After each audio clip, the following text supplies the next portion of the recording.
세계 이 지도를 펼쳐놓고 한반도를 바라보면은요, 만주를 향해서요 포옹하는 호랑이를 보게 됩니다. 오래전에 일본 사람들은 토끼라고 이렇게 내려 비양거리는 그런 모습이 있었죠. 그런데 수십 년간 전 세계에서 유일한 분단 국가로 살고 있습니다. 역사의 아픔은 일제라라는 그 어떤 흔적이 38선이 되어서 함께했고, 동족 간의 어떤 전쟁을 통하여 휴전선이 되어져 있습니다. 매 한결같이요 휴전선으로 2km만 북으로 올라가면은요 그 농지는 흉년이라고 합니다. 휴전선으로 2km 남쪽으로 내려오면은요 풍년이라고 이야기되어진다고 합니다. 농사 지으며 풍년 기대하지 않는 사람 어디 있겠습니까? 그런데 역사가 우리에게 가르쳐주는 내용은요, 하나님을 버린 북녘 땅을 하나님이 버린 겁니다. 영적인 열매, 성령의 열매도 마찬가지입니다. 하나님 복 주셔야만 열매 맺을 수 있습니다. 하나님께서 버리시면 열매 맺혀지지 않습니다. 봄에 씨 뿌리고 여름에 곡식을 가꾼 이 농부, 가을이 되면 기대합니다. 열매 맺어지는 그런 기쁨 맛보기를 원합니다. 그러나 가을이 와도 거둘 열매 없습니다. 쌓을 곡식 없습니다. 그러면 그는 불행한 농부가 됩니다. 역사의 낙엽 지고요, 예수님께서 우리의 생을 타작하는 그날, 내 생을 쓸어 담고 담아도 하늘 곳간에 쌓을 것이 없다면은요, 이 얼마나 불행한 일입니까? 이 땅에서는 낭비하다가 끝낸 인생들이 있습니다.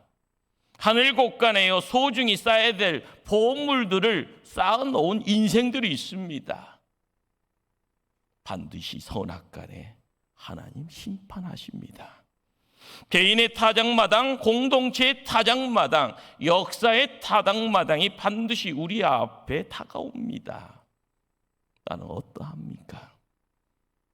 지금 주님의 타작마당 앞에 서 있다면 나는 어떤 열매 들고 서 있을 수 있을까? 오늘 나에게 인생의 마지막 날이라면 어떤 열매 들고 천국으로 들어갈 수 있을까? 여기 타작마당이라는 이 단어는요, 곡식을 추수하는 장소입니다. 정해져 있는 그런 장소를 지칭합니다. 농부는 타작마당에서 알곡과 쪽쟁이를 골라냅니다. 알곡은요 꽉 차 있으니 곡간으로요, 죽쟁이는요 속이 비어 있으니 불로 태우기도 하고요, 썩혀 거름으로 쓰기도 합니다. 모래가 많은 이스라엘 땅에서도 동네 밖에요 땅을 다집니다. 마을 사람들이 공동으로요 쓸 수 있는 공간, 그 공간을 타작마당으로 만들어 놓습니다. 특별히 넓고 평평한 이 바위를 발견하면 누구나 야, 이곳은 타작마당으로 쓸 수 있겠다 이런 생각하면서요 기뻐하지요. 농사 많이 짓는 집은요 개인적으로요 타작마당을 소유합니다. 오늘 본문을 읽는 중에 세례 요한의 음성이 있습니다. 이미 토끼가 나무 뿌리에 놓였으니 좋은 열매 맺지 아니하는 나무마다 찍혀 불에 던져지리라. 손에 키를 들고 자기의 타작마당을 정하게 하사 알곡은 모아 곳간에 들이고 쭉정이는 꺼지지 않는 불에 태우시리라. 세례 요한은 뭘 이야기를 하는가 하면 예수님이 타작마당에서 타작하시는 분이다라고 우리에게 소개합니다.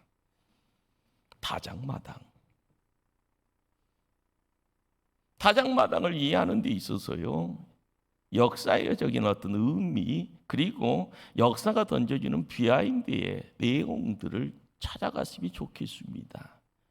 구약성경 역대하 3장 1절이요 우리에게는 귀중한 말씀이 됩니다. 솔로몬이 예루살렘 모리아 산에 여호와의 전 건축하기를 시작하니 그곳은 전에 여호와께서 그의 아버지 다윗에게 나타나신 곳이요 여보스 사람 오르낫의 타작마당에 다윗이 정한 곳이라. 여기에 등장하는 장소가 세 개가 있습니다. 첫째는 모리아산, 둘째는 오르낫 타작마당, 셋째는 예루살렘의 성전입니다.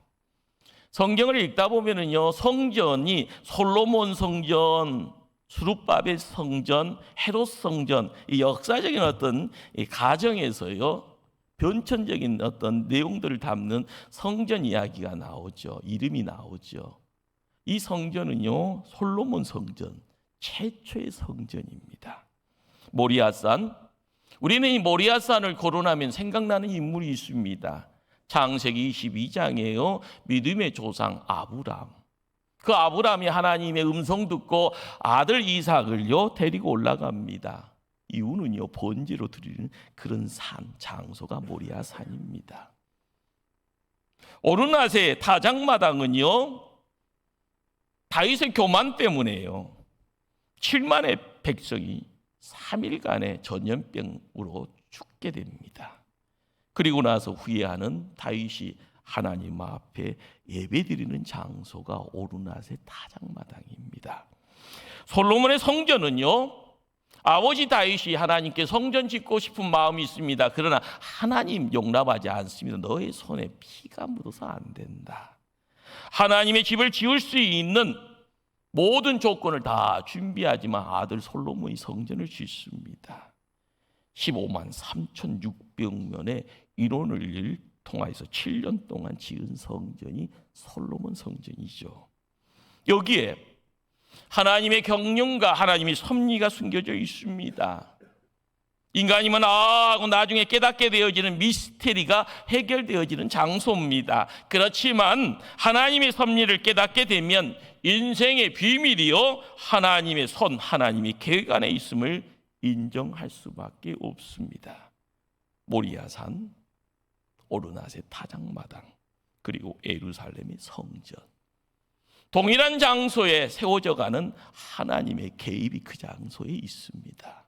그러기에 예루살렘에 세워지는 성전의 비하인드를 우리는 알아야 합니다.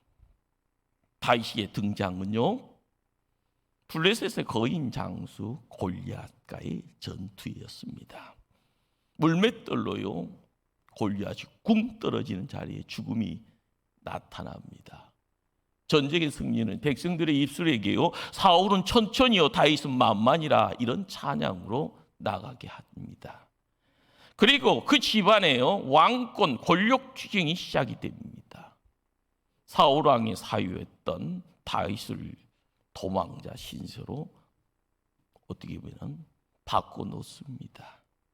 다윗이 모든 어려움과 역경의 세월을 끝내고 왕이 되어질 때요, 사람들은 깜짝 놀라지요. 남과 북이 하나 되어지고 이스라엘의 태평성대가 이루어지고 전쟁에서는 다 승리하는 그런 다윗의 모습, 그리고 왕권이 절정에 오르자 다윗은요, 백성의 수를 계수하여 보고하라고 명령 내립니다. 하나님은 이 일을 기뻐하지 않았습니다.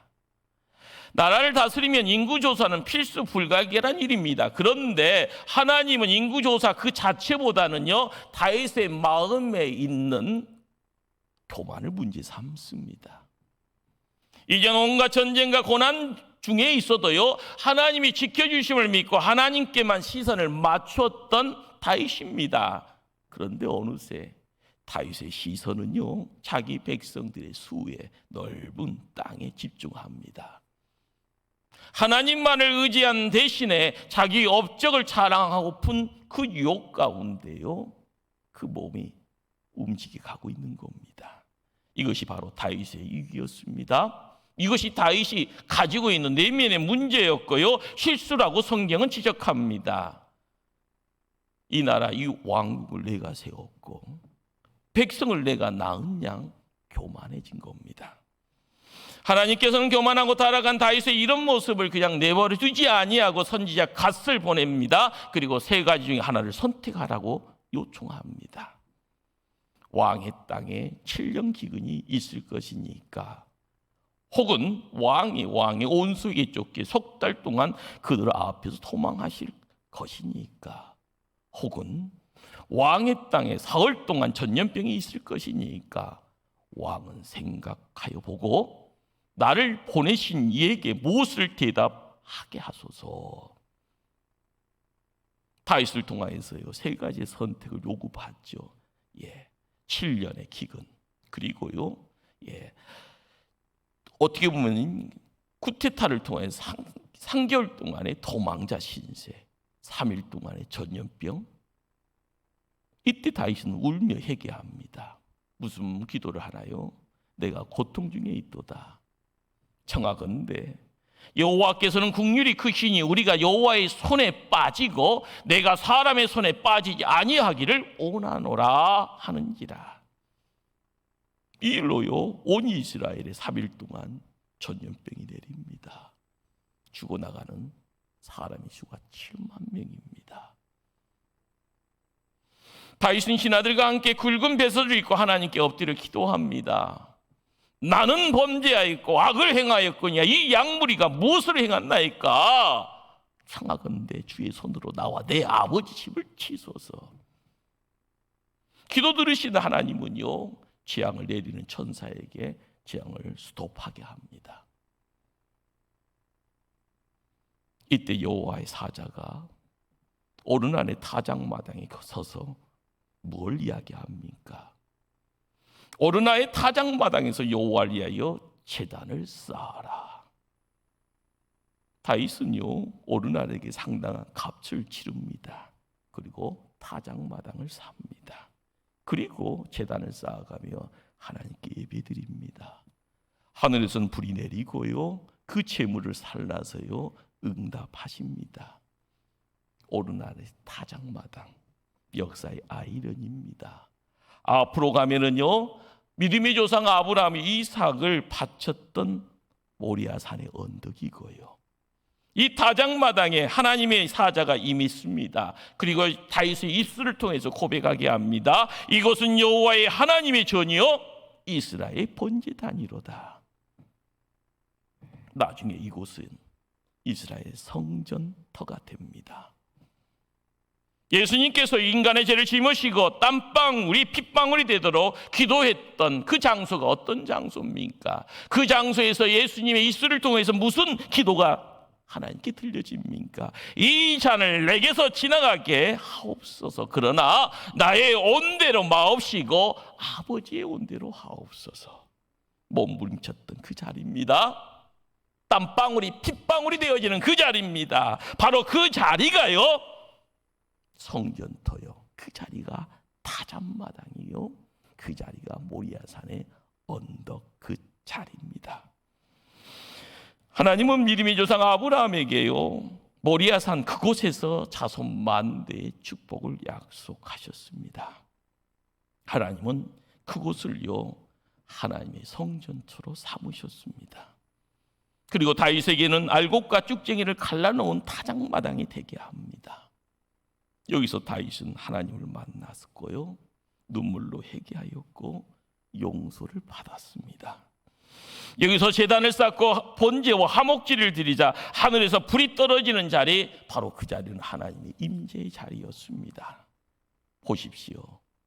아브라함이 이삭을 번제로 바쳤던 모리아산과 다윗이 회개하고 제단을 쌓던 타작마당과 솔로몬의 성전이 세워졌던 장소, 동일한 장소라고 성경은 기록하고 있습니다.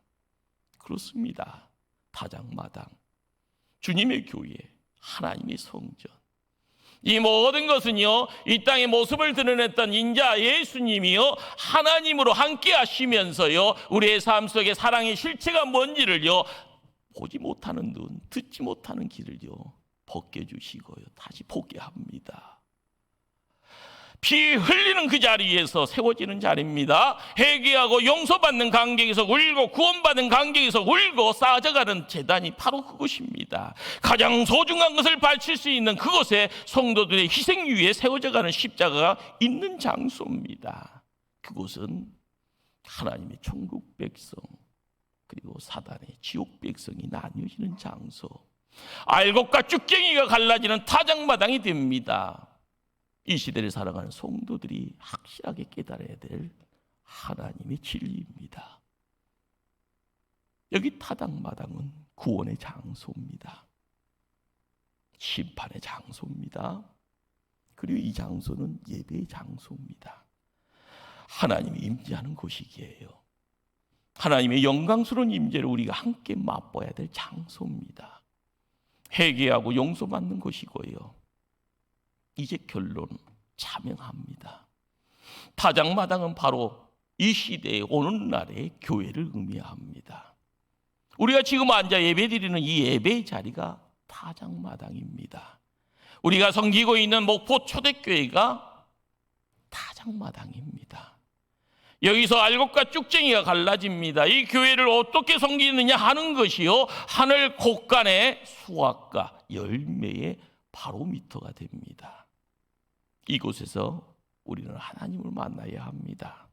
성령의 임재를 경험해야 합니다. 이곳에서 내 심령이 옥토로 바뀌어야만이 우리가 알곡되는 겁니다. 할렐루야. 그럼 우리가 해야 될 사명은요, 하나님 앞에 서는 그날까지 교회를 교회되게 하는 겁니다.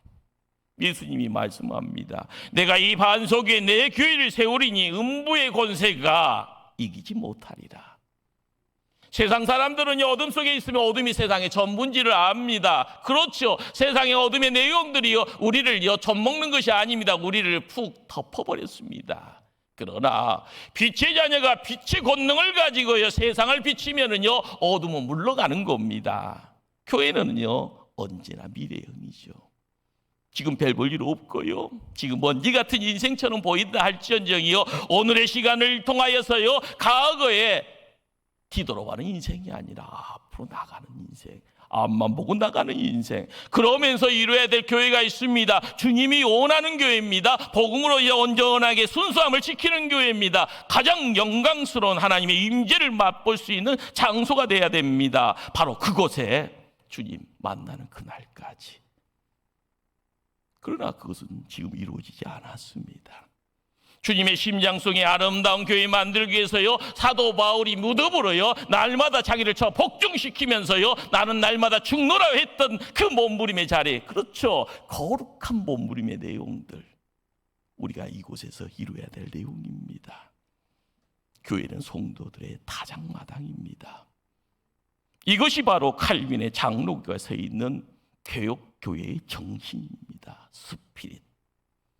그냥 대충 세상 살아가는 것이 아니라 나를 움직일 수 있는 그 뭔가의 내용 가지고 그 핵심의 내용이 나의 호흡이 되어지고 내 심장이 되어질 수 있도록요, 하나님을 바라볼 때요, 하나님임을 고백해야 됩니다. 교회가 교회 본분을 이기지 못하면은요, 교회 되어짐의 자리로 나갈 수 있도록 힘써야 되는 겁니다.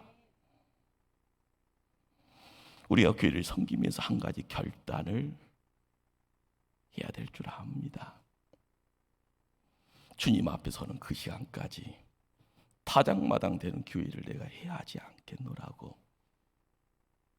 교회를 해야 하는 일은 바로 주님을 대적하는 일이다. 교회를 언제나 유익하게 하리라. 나는 내 인생과 내 믿음을 예수 편에 세우리라. 내 자신을 세우지 못하면은요, 사단의 유혹이 달려옵니다. 그 유혹 이기지 못하면은요, 넘어집니다. 나 혼자 넘어지는 것이 아니라 가까운 사람을 넘어뜨립니다. 열배를 심판하시는 분, 타작하는 분이 누굽니까? 오늘 읽은 본문은요, 그는 성령과 불로 너에게 세례를 베푸실 것이요, 손에 키를 들고 자기 타작마당을 정하게 하사 알곡 모아 곳간에 들이고 쭉정이는 꺼지지 않는 불에 태우시리라. 여기서 그는 예수님입니다.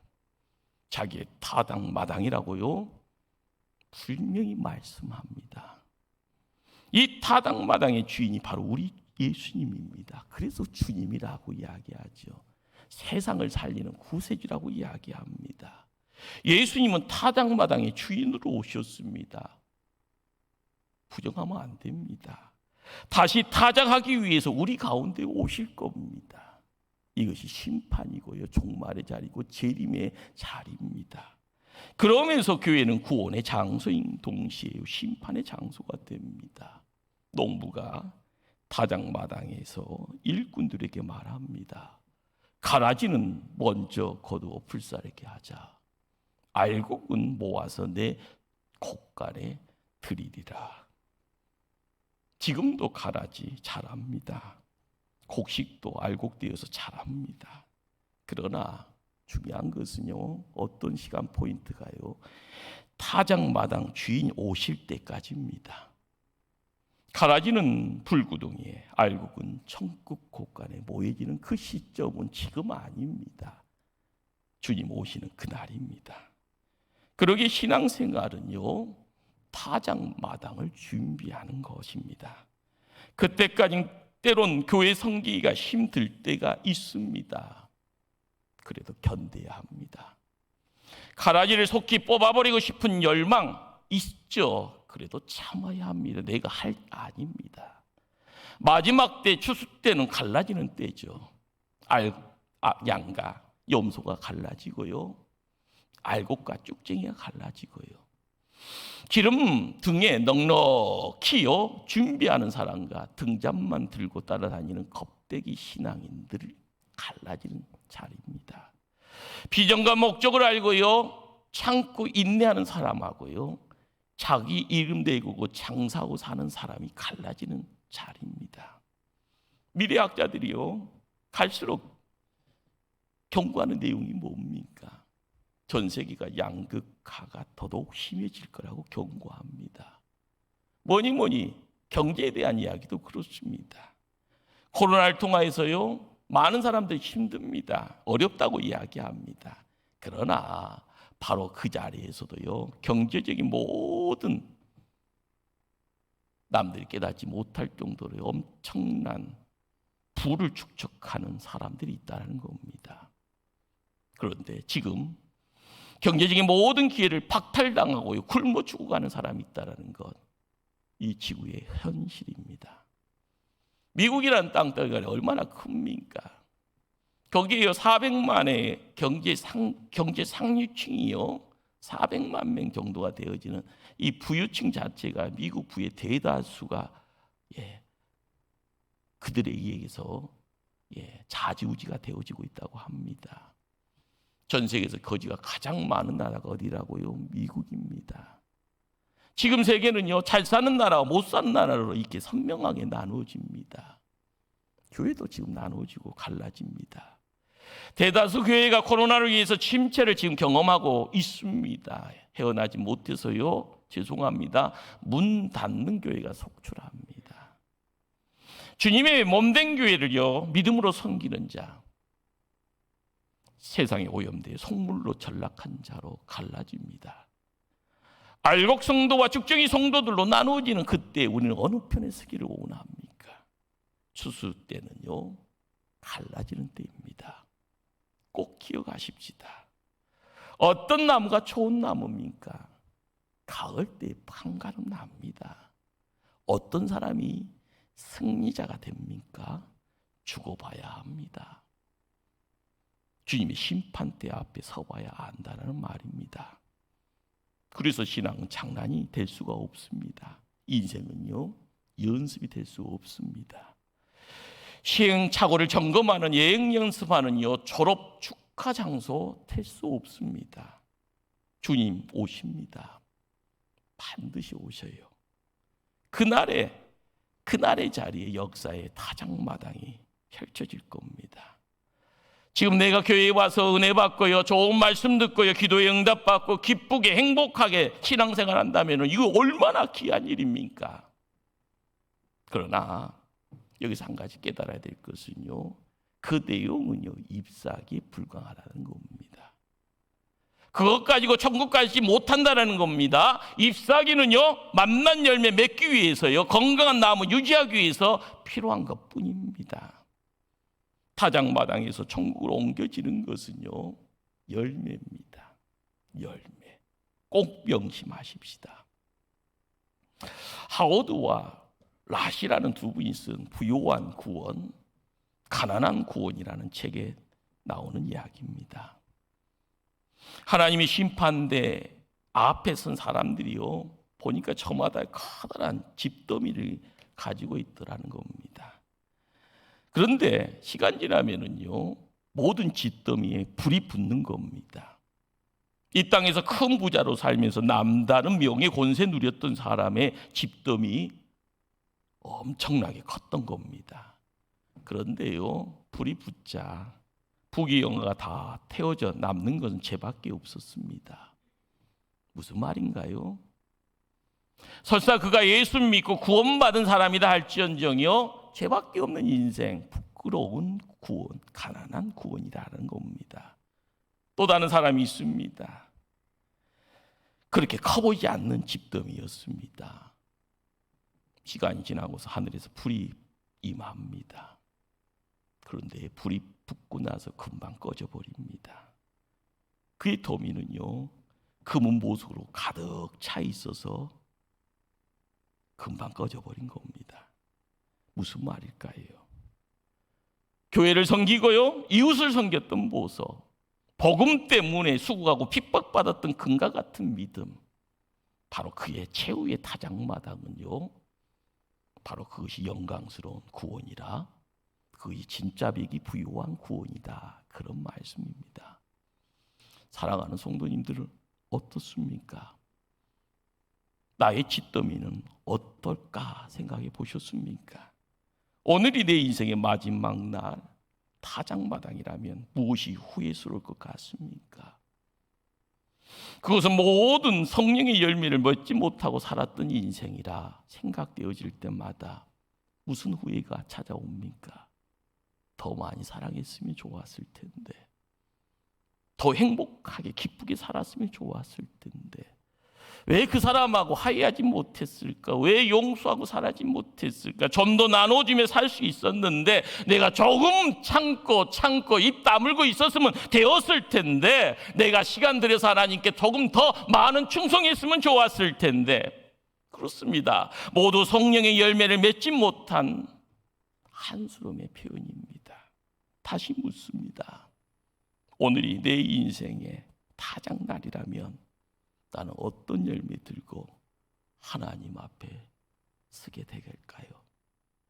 기도하십니다.